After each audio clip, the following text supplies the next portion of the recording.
Hi family, welcome back to my YouTube channel. ನಾನು ಗಾಯಿ ಜೇತು. ಎಲ್ಲರೂ ಹೇಗಿದ್ದೀರಾ? ಹೋಪ್ ಎಲ್ಲರೂ ಚೆನ್ನಾಗಿದ್ದೀರಾ ಅಂತ ಅನ್ಕೊಂತೀವಿ. ನಾವು ಕೂಡ ಚೆನ್ನಾಗಿದ್ದೀವಿ. ಸೊ ಬೆಳಗ್ಗೆನೆ ರೆಡಿ ಆಗಿದ್ದೀವಿ ಅಮ್ಮ ಮನೆಗೆ ಹೋಗೋಕ್ಕೆ. ಬೆಳಗ್ಗೆಯಿಂದ ಮನೇಲಿ ಏನು ಕೆಲಸ ಮಾಡಿಲ್ಲ. ನಿನ್ನೆ ಮಾಡಿರೋ ಅಡುಗೆನೆ ಎಲ್ಲ ಚೆನ್ನಾಗಿ ತಿಂದು ತೊಳೆದು ಎಲ್ಲ ನೀಟಾಗಿ ದಬಾಕ್ಬಿಟ್ಟು ಮನೆಯೆಲ್ಲ ಕ್ಲೀನ್ ಮಾಡಿ ಹೊರಟಿದ್ದೀವಿ. ಆ್ಯಂಡ್ ಇವತ್ತು ರಕ್ಷಾಬಂಧನ ಆಗಿರೋದ್ರಿಂದ ಸೊ ತಮ್ಮಂಗೆ ರಾಖಿ ಕಟ್ಟಬೇಕಲ್ಲ, ಹಾಗಾಗಿ ಹೊರಟಿದ್ದೀವಿ. ಆ್ಯಂಡ್ ಪ್ರತಿ ವರ್ಷ ಎಲ್ಲೇ ಇದ್ರೂ ಇದೊಂದು ಮಾತ್ರ ಮಿಸ್ ಆಗಲ್ಲ. ಸೊ ನೋಡೋಣ ಇವತ್ತಿನ ವ್ಲಾಗ್ ಹೇಗೆ ಹೋಗುತ್ತೆ ಅಂತ. ಆ್ಯಂಡ್ ಯಾರೆಲ್ಲ ಇನ್ನೂ ನನ್ನ ಚಾನಲ್ನ ಸಬ್ಸ್ಕ್ರೈಬ್ ಆಗದೆ ನೋಡ್ತಾ ಇದ್ದೀರಾ, ಪ್ಲೀಸ್ ಸಬ್ಸ್ಕ್ರೈಬ್ ಆಗಿ. ಆ್ಯಂಡ್ ಪಕ್ಕದಲ್ಲೇ ಕಾಣೋ ಬೆಲ್ಲೈಕನ್ನ ಕ್ಲಿಕ್ ಮಾಡಿ. ಆ್ಯಂಡ್ ಈ ವಿಡಿಯೋ ಇಷ್ಟ ಆದರೆ ಗೊತ್ತಲ್ಲ, ಲೈಕ್ ಶೇರ್ ಕಮೆಂಟ್ ಮಾಡೋದನ್ನ ಮರಿಬೇಡಿ. ಇವಾಗ ಎಲ್ಲ ರೆಡಿ ಆಗಿಬಿಟ್ಟು ಹೊರಟಿದ್ದೀವಿ. ಚಿರುನು ಮತ್ತು ಬುಜ್ಜಿ ಬೇಬಿ ಎಲ್ಲರಿಗೂ ಬಾಯ್ ಮಾಡ್ತಾ ಇದ್ರು. ಹಾಗೆ ಹೊಸ ಗಾಡಿ ತೊಗೊಂಡಿದ್ದೀವಲ್ಲ, ನಂದೇ ತೊಗೊಂಡೋಗೋಣ ಅಂತ ಹೇಳ್ಬಿಟ್ಟು ಲಗೇಜ್ ಎಲ್ಲ ಪ್ಯಾಕ್ ಮಾಡಿ ಅದರಲ್ಲಿ ಇಟ್ಟಿದ್ವಿ. ಎಲ್ಲರಿಗೂ ಬಾಯ್ ಮಾಡಿಬಿಟ್ಟು ಹೊರಟಿದ್ದೀವಿ. ಹಾಗೆ ಆನ್ ದ ವೇ ಹೋಗ್ತಾ ನಮ್ಮ ಹಸ್ಬೆಂಡ್ ಅವ್ರ ಅತ್ತೆ ಕೂಡ ಇದ್ದಾರೆ, ಅವ್ರಿಗೂ ಕೂಡ ಹೋಗ್ತಾ ಬಾಯ್ ಮಾಡಿಬಿಟ್ಟು ಹೊರಟ್ವಿ. ಹಾಗೆ ಸೀದಾ ಮನೆಗೆ ಹೋಗಿ ಸ್ವಲ್ಪ ಹೊತ್ತು ರೆಸ್ಟ್ ಮಾಡಿಬಿಟ್ಟು ನನ್ನ ತಮ್ಮಂಗೆ ರಾಖಿ ಕಟ್ಟಕ್ಕೆ ಅಂತ ಹೇಳ್ಬಿಟ್ಟು ಬಂದ್ವಿ. ತೊಗೊಳ್ಳೋಣ ಒಂದು ಅಂಗಡಿಗೆ ಅಂತ ಹೇಳ್ಬಿಟ್ಟು ನಾನು ಚಿರು ಬಂದಿದ್ವಿ. ತುಂಬ ಆಪ್ಷನ್ಸ್ ಇತ್ತು. ಸಿಂಪಲ್ಲಾಗಿ ನೋಡೋಣ ಚೆನ್ನಾಗಿರೋದು ಅಂತ ಹೇಳ್ಬಿಟ್ಟು ಈ ಸಲ ಹೊಸದೇನಾದರೂ ತೊಗೊಳ್ಳೋಣ ಅಂತ ಹೇಳ್ಬಿಟ್ಟು ತೊಗೊತಾ ಇದ್ದೆ. ನಾನು ರಾಖಿ ತೊಗೊಳ್ಳೋ ಗ್ಯಾಪಲ್ಲಿ ಚಿರು ನನಗೂ ಏನಾದರೂ ಆಟ ಸಾಮಾನು ಬೇಕು ಅಂತ ಅಲ್ಲಿ ಕಾರ್ ತೊಗೊಂಡ್ಬಿಟ್ಟ. ಅವನು ಕೊಡ್ಸಲ್ಲ ಅಂದರೂ ಬಿಟ್ಟಿಲ್ಲ, ಅಳಕ್ಕೆ ಸ್ಟಾರ್ಟ್ ಮಾಡ್ದ. ಹಾಗಾಗಿ ಅದೊಂದು ತೆಗೆದು ಕೊಟ್ಟೆ. ಖುಷಿ ಆಗೋದ. ಅದಾದಮೇಲೆ ನನ್ನ ತಮ್ಮಂಗೆ ಗಾಡಿ ತೋರಿಸ್ತಾ ಇದ್ದೆ, ಹೊಸದಲ್ವಾ ತೋರಿಸೇ ಇದ್ದಿದ್ದಿಲ್ಲ. ಹಾಗಾಗಿ ಆಮೇಲೆ ಅವನು ನೋಡಿಬಿಟ್ಟು ಹೇಳ್ತಾ ಇದ್ದ ಚೆನ್ನಾಗಿದೆ ಅಂತ ಹೇಳ್ಬಿಟ್ಟು. ತೋರಿಸ್ಬೇಕು ಅಂತಲೇ ತೊಗೊಂಡು ಬಂದ್ವಿ. ಯಾರಿಗೂ ತೋರಿಸೇ ಇದ್ದಿದ್ದಿಲ್ಲ, ತೊಗೊಂಡಿದ್ದೆ. ಆ್ಯಂಡ್ ಅವ್ರಿಗೂ ಬರೋಕ್ಕಾಗಿಲ್ಲ ನೋಡೋಕ್ಕೆ. ತೊಗೋಬೇಕಾದ್ರೂ ಅಷ್ಟೇ ಕರೆದಿದ್ವಿ, ಬರೋಕ್ಕಾಗಿಲ್ಲ. ಹಾಗಾಗಿ ಅವನು ಕೂಡ ಗಾಡಿ ಎಲ್ಲ ನೋಡಿಬಿಟ್ಟು ಇವಾಗ ರಾಖಿ ಕಟ್ಟೋಕ್ಕೆ ಸ್ಟಾರ್ಟ್ ಮಾಡಿದ್ವಿ. ತುಂಬ ಖುಷಿ ಆಯಿತು. ರಾಖಿ ಎಲ್ಲ ಕಟ್ಟಿದ್ದು ಪ್ರತಿ ವರ್ಷವೂ ಅಷ್ಟೇ ಬರ್ತೀವಿ ರಾಖಿ ಕಟ್ಟೋಕ್ಕೆ ಎಲ್ಲಿದ್ರೂ. ಈ ವರ್ಷವೂ ಹಾಗೆ. ಬಟ್ ಪ್ರತಿ ವರ್ಷ ಒಬ್ಬನೇ ಇರ್ತಿದ್ದೆ, ಈ ವರ್ಷ ಮದುವೆ ಆಗಿದ್ದಾನೆ. ಅದೊಂಥರ ಚೆನ್ನಾಗಿದೆ ಫೀಲಿಂಗು. ಆಮೇಲೆ ರಾಖಿ ಎಲ್ಲ ಕಟ್ಟಿಬಿಟ್ಟು ಆಶೀರ್ವಾದ ಎಲ್ಲ ತೊಗೊಂಡು ಅವನು ಕೂಡ ಆಶೀರ್ವಾದ ಮಾಡ್ದ. ಸ್ವಲ್ಪ ಹೊತ್ತು ಫೋಟೋಸು ವಿಡಿಯೋಸ್ ಎಲ್ಲ ತೊಗೊಂಡ್ವಿ ಇಬ್ರು. ನಮಗೇನೋ ಒಂಥರ ಖುಷಿ ಫೋಟೋಸ್ ಎಲ್ಲ ತೊಗೊಳ್ಳೋದು. ಹಾಗಾಗಿ ನಾನು ಕೂಡ ಫೋಟೋಸು ವಿಡಿಯೋಸ್ ಎಲ್ಲ ತೊಗೊಂಡೆ. ಅದಾದಮೇಲೆ ಸುಮ್ಮನೆ ಕುತ್ಕೊಂಡು ಮಾತಾಡ್ತಾ ಇದ್ವಿ. ಏನಿರುತ್ತೆ ಯಾವಾಗ್ಲೂ ತುಂಬ ದಿನ ಆದಮೇಲೆ ಸಿಕ್ಕಿದಾಗ ಏನು ಸಿಗುತ್ತೋ ಅದನ್ನೆಲ್ಲ ಮಾತಾಡ್ತಾ ಇರ್ತೀವಿ ಇಬ್ರು ಕುತ್ಕೊಂಡು. ಹಾಗೆಯೇ ಅವ್ರ ವೈಫ್ ಕೂಡ ಇದ್ರೆ, ಸೊ 3 ಜನನೂ ಮಾತಾಡ್ಕೊಂಡು ಕೂತಿದ್ವಿ ಸ್ವಲ್ಪ ಹೊತ್ತು. ಚಿರು ವೀಡಿಯೋಸ್ ಎಲ್ಲ ಮಾಡ್ತಾ ಇದ್ದ ನಮ್ಮದೆಲ್ಲ. ಅದಾದಮೇಲೆ ಚಿರು ನಮ್ಮ ಬುಜ್ಜಿ ಬೇಬಿಗೆ ಅಣ್ಣ ಆಗಬೇಕಲ್ಲ, ಹಾಗಾಗಿ ನಾನು ಕೂಡ ರಾಖಿ ಕಟ್ತೀನಿ ಅಂದ್ಬಿಟ್ಟು ಅವನು ಕೂಡ ಒಂದು ತೊಗೊಂಡಿದ್ದ ಅಂಗಡಿಯಲ್ಲಿ. ಸೊ ಕಟ್ಟುತ್ತೀನಿ ಅಂತ ಹೇಳ್ಬಿಟ್ಟು ತೊಗೊಂಡಿದ್ನ. ಇವಾಗ ಅದನ್ನು ಕಟ್ಟಿಸ್ತಾ ಇದ್ದೀವಿ. ಬಟ್ ಬುಜ್ಜಿ ಬೇಬಿ ರೆಡಿನೇ ಇಲ್ಲ ಕಟ್ಟಿಸ್ಕೊಳ್ಳೋಕ್ಕೆ, ಕೈಯೆಲ್ಲ ಕಿತ್ತಿ ಆಗ್ತಾ ಇದ್ದ. ಬಟ್ ನಾವೇ ಸಮಾಧಾನ ಮಾಡಿ ಹೇಗೋ ಮಾಡಿ ಕಟ್ಸೋಣ ಅಂತ ಹೇಳ್ಬಿಟ್ಟು ಕಟ್ಟಿಸ್ತಾ ಇದ್ದೀವಿ. ಬಿಕಾಸ್ ಅವ್ರಿಗೆ ಅಕ್ಕ ತಂಗಿ ಯಾರೂ ಇಲ್ವಲ್ಲ, ಹಾಗಾಗಿ ಅಣ್ಣ ತಮ್ಮ ಇಬ್ಬರೇ ಇರೋದು. ಸೊ ಅಣ್ಣನೇ ತಮ್ಮಂಗೆ ಕಟ್ಟಲಿ ಅಂದ್ಬಿಟ್ಟು ನಾವೇ ಸ್ವಲ್ಪ ಕಟ್ಟಿಸ್ಬಿಟ್ಟು ಆಮೇಲೆ ನಾನೇ ಫುಲ್ ಕಟ್ಬಿಟ್ಟೆ.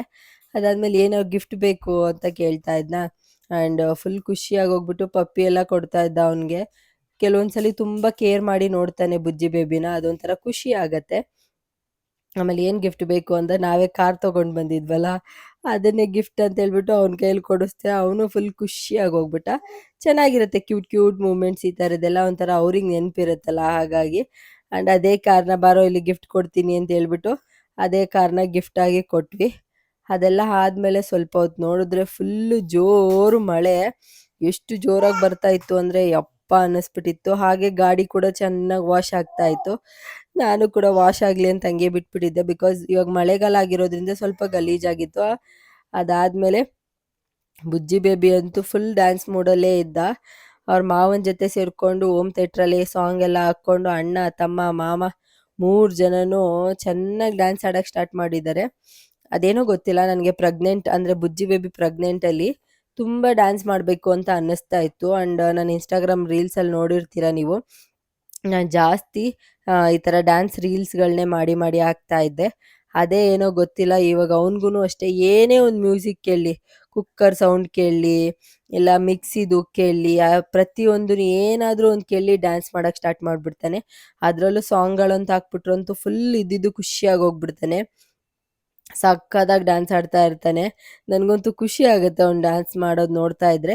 ಹಾಗೆ ಇಲ್ಲಿ ಅಳಿಯನ್ ಮಾವ ಎಲ್ಲ ಸೇರಿಕೊಂಡು ಡ್ಯಾನ್ಸ್ ಆಡ್ತಾ ಇದ್ರು. ನಾವೆಲ್ಲ ಕುತ್ಕೊಂಡು ಸುಮ್ಮನೆ ನೋಡ್ಕೊಂಡು ನಿಂತಿದ್ವಿ.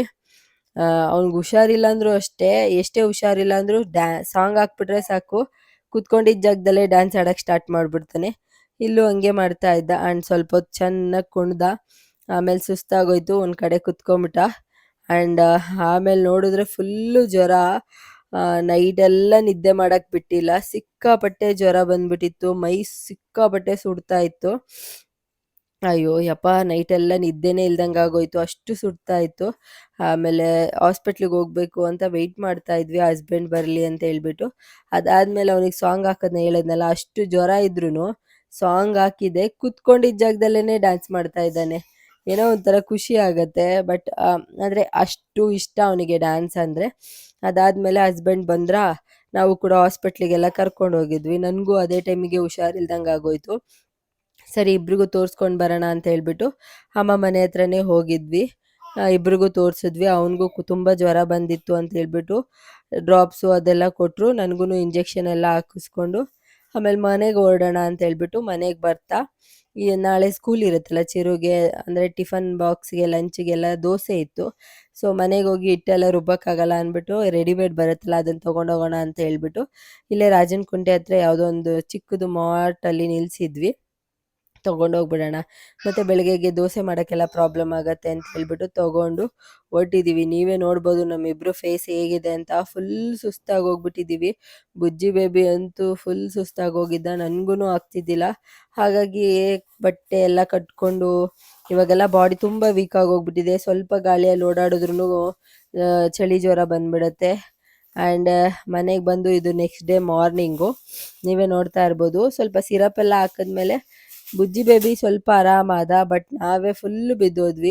ಚಿರುನೂ ಅಷ್ಟೇ, ನೈಟೆಲ್ಲ ಫುಲ್ಲು ವಾಮಿಟಿಂಗು, ಅವನಿಗೂ ಅಷ್ಟೇ ಫುಲ್ ಜ್ವರ. 3 ಜನನೂ ಮಲ್ಕೊಂಬಿಟ್ಟಿದ್ವಿ ಮನೇಲಿ. ನಮ್ಮ ಹಸ್ಬೆಂಡ್ ಒಬ್ಬರೇ ಆರಾಮಾಗಿರೋದು, ನಾವು 3 ಜನನೂ ಮಲ್ಕೊಂಬಿಟ್ಟಿದ್ದೀವಿ, ಆಗ್ತಾನೇ ಇಲ್ಲ. ಆ್ಯಂಡ್ ಬುಜ್ಜಿ ಬೇಬಿ ಸ್ವಲ್ಪ ಪರವಾಗಿಲ್ಲ. ಅದಾದಮೇಲೆ ಅವನ ಪಾಡಿಗೆ ಅವನು ಎದ್ಬಿಟ್ಟು ಆಟ ಆಡ್ತಾ ಇರ್ತಾನೆ. ಇವತ್ತು ನೋಡಿ ನಾನು ಎದ್ದು ಕುತ್ಕೊಂಡಿದ್ದು, ನಾನು ನಿದ್ದೆನೇ ಬಂದಿದ್ದಿಲ್ಲ, ತುಂಬ ಹುಷಾರಿಲ್ಲ ಅಂದ್ಬಿಟ್ಟು. ಆಮೇಲೆ ರಿಮೋಟ್ ಎತ್ಕೊಂಡು ನಂಗೆ ಸಾಂಗ್ ಹಾಕ್ಕೊಡು ಅಂತ ಕೇಳ್ತಾ ಇರ್ತಾನೆ. ಹೇಳಿದ್ನಲ್ಲ ಅವ್ನಿಗೆ ಸಾಂಗ್ ಅಂದರೆ ಸಿಕ್ಕಾಪಟ್ಟೆ ಇಷ್ಟ, ಹಾಗಾಗಿ ರಿಮೋಟ್ ತೆಗೆದ್ಬಿಟ್ಟು ನಂಗೆ ಸಾಂಗ್ ಹಾಕ್ಕೊಡು ಅಂತ ಹೇಳ್ತಾ ಇದ್ದ. ನಾನು ಸ್ವಲ್ಪ ಸುಮ್ಮನೆ ಕುತ್ಕೊಂಡು ಸುಧಾರಿಸ್ಕೊತಾ ಇದ್ದೆ.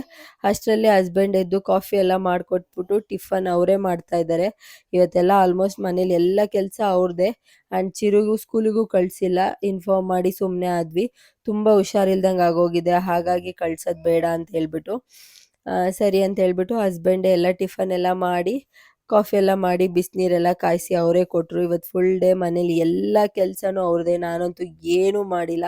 ಮಲ್ಕೊಂಡಿರೋ ಜಾಗ ಬಿಟ್ಟಿದ್ದಿಲ್ಲ. ಆ್ಯಂಡ್ ನೋಡಿ ಚಿರು ಕೂಡ ಮಲ್ಕೊಂಡಿದ್ದಾನೆ. ಆ್ಯಂಡ್ ಹಾಗೆ ಮನೆ ನೋಡಿ ಹೆಂಗಿದೆ ಅಂದರೆ ಎಲ್ಲ ಅಲ್ಲಲ್ಲೇ ಬಿದ್ದಿದೆ, ನಮ್ಮ ಕೈಯಲ್ಲಿ ಎತ್ತಿಡೋಕ್ಕೂ ಆಗಿಲ್ಲ. ಸರಿ ಹುಷಾರಾದ್ಮೇಲೆ ಕ್ಲೀನ್ ಮಾಡ್ಕೊಳ್ಳೋಣ ಅಂತ ಹೇಳ್ಬಿಟ್ಟು ಸುಮ್ಮನೆ ಆಗೋದ್ವಿ. ಆಮೇಲೆ ಹಸ್ಬೆಂಡು ಬಿಸಿನೀರು ಮತ್ತು ಚಿತ್ರಾನ್ನ ಮಾಡಿದರು ಇವತ್ತು ಟಿಫನ್ಗೆ ಬೆಳಗ್ಗೆ. ಅದನ್ನೇ ತಿಂದ್ಬಿಟ್ಟು ಹಾಗೆ ಹುಡುಗರಿಗೆಲ್ಲ ಸಿರಪ್ ಎಲ್ಲ ಹಾಕಬೇಕಾಗಿತ್ತು, ತೋರಿಸಿದ್ವಲ್ಲ. ಚಿರು ಕ್ಲೀನಾಗಿ ಕುಡಿದ್ಬಿಡ್ತಾನೆ, ಬಟ್ ಬುಜ್ಜಿ ಬೇಬಿ ಸ್ವಲ್ಪ ಹಠ ಮಾಡ್ತಾನೆ, ಹಾಗಾಗಿ ಹಿಡ್ಕೊಂಡು ಹಾಕ್ತಾಯಿದ್ರು. ಸಿರಪ್ ಎಲ್ಲ ಹಾಕಿ ಎಲ್ಲಾರನ್ನೂ ಒಂದು ರೌಂಡ್ ಮಲಗಿಸ್ಬಿಟ್ವಿ. ಇಲ್ಲಾಂದರೆ ಆಗಲ್ಲ, ಹಿಡಿಯೋಕ್ಕಾಗಲ್ಲ ಇವ್ರನ್ನ ಅಂದ್ಬಿಟ್ಟು. ಅದಾದಮೇಲೆ ಮತ್ತೆ ಮಧ್ಯಾಹ್ನ ಮೇಲೆ ಎಲ್ಲರೂ ಎದ್ಮೇಲೆ ನನಗೆ ತುಂಬ ಹುಷಾರಿಲ್ದಂಗೆ ಆಗೋಯ್ತು, ಸುಸ್ತು, ಜ್ವರ, ಹೆಡ್ಡೇಕು ಎಲ್ಲ. ಹಾಗಾಗಿ ಹಾಸ್ಪಿಟ್ಲಿಗೆ ಹೋಗೋಣ ಅಂತ ಹೇಳ್ಬಿಟ್ಟು ಇವಾಗ ರೆಡಿ ಆಗ್ತಾ ಇದ್ದೀವಿ. ಇಲ್ಲೇ ಕ್ಲಿನಿಕಲ್ಲಿ ಹೋಗಿ ಒಂದು ಇಂಜೆಕ್ಷನ್ ಹಾಕಿಸ್ಕೊಂಡು ಬರೋಣ ಅಂತ ಹೇಳ್ಬಿಟ್ಟು, ಬಿಕಾಸ್ ಆಲ್ರೆಡಿ ಟ್ಯಾಬ್ಲೆಟ್ ಎಲ್ಲ ಇದೆ, ನಿನ್ನೆ ತೋರಿಸಿರೋದೆ. ಇಂಜೆಕ್ಷನ್ ಮಾತ್ರ ಹಾಕಿಸ್ಕೊಂಡು ಬರೋಣ ಅಂತ ಹೇಳ್ಬಿಟ್ಟು ಹೋಗಿದ್ವಿ. ಅಲ್ಲಿ ನೋಡಿದ್ರೆ ಎಲ್ಲರಿಗೂ ಜ್ವರ. ಆ್ಯಂಡ್ ನಾನು ಮಾಡಿದ ತಪ್ಪನ್ನ ನೀವು ಯಾರೂ ಮಾಡಬೇಡಿ, ಬಿಕಾಸ್ ಮಕ್ಕಳನ್ನ ಮನೇಲಿ ಯಾರಿಗಾದ್ರೂ ಜ್ವರ ಬಂದಿದೆ ಅಂದರೆ ಯಾರ ಹತ್ರನೂ ಬಿಡಬೇಡಿ, ಅದರಿಂದನೇ ಅರ್ಧ ಎಲ್ಲರಿಗೂ ಆಗತ್ತೆ. ನಮ್ಮ ಮನೇಲೂ ಹಾಗೆ ಆಗಿದ್ದು, ಒಬ್ಬರಿಂದ ಒಬ್ರಿಗೆ ಹರಡಿ ಇಡೀ ಮನೆಗೆಲ್ಲ ಆಗಿಬಿಟ್ಟಿದೆ.